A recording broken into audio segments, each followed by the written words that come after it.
Okay, folks, we're going to check out probably the most sophisticated selection tool out there in Photoshop, and that's called quick mask mode. Okay, it's a little tricky to set up, but once you have it set up, you can do some really amazing selections when you're cutting out backgrounds. All right, so let me start first just by removing some backgrounds here that I can see. When I have all kinds of color like this, right, the easiest is the magic wand. Okay, and it does a pretty good job. Okay, I hit delete, and I'm able to delete quite a bit. Okay.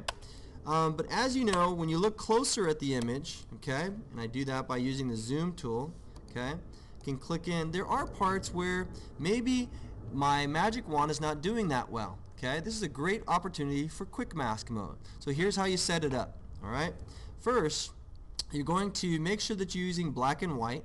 Okay, you are going to go ahead and also make sure that you have nothing selected. So I'm just going to double click and make sure I say deselect, so nothing is selected. Okay, then I'm going to go in and grab my paintbrush. Alright, now when you grab your paintbrush, it's very important to check to see what settings it was left at. Alright, with the paintbrush you do have a brush size. Okay, so I can choose different style brushes, okay, by just clicking on this button. I can also move that size bigger or smaller, so notice when I go on the screen how my brush gets bigger or smaller. And I can also use the bracket keys. Left bracket to make it smaller or bigger. Okay, so again, when I undo and I make my brush smaller or bigger, just use those brackets. Okay, so I've got to choose the right brush size. I'm also going to make sure that my mode is at normal, my opacity is at 100%, and my flow is at 100%. If these are not at 100, you might not get full selections. Okay,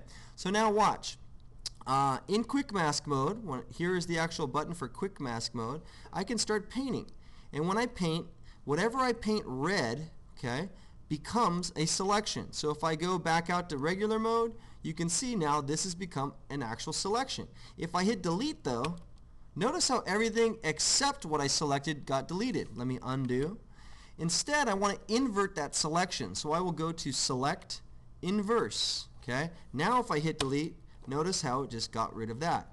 Now I'm also going to deselect again, okay, because I'm in regular mode, and now go back in and continue painting out selections using black and white.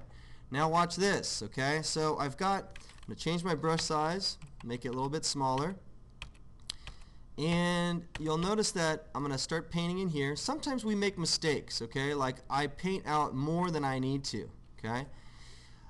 I can paint back in selections with quick mask mode. By switching the color to white, I can actually paint back in that selection. Okay? Very powerful way to control how you're selecting. Switch back to black, and now I'm painting, making the selections, right? Switch to white, and now I'm getting rid of what it was I selected. Okay? Again, I will go back to standard mode, invert the selection, and now hit delete, and it goes away. That's by far the most powerful quick mask tool.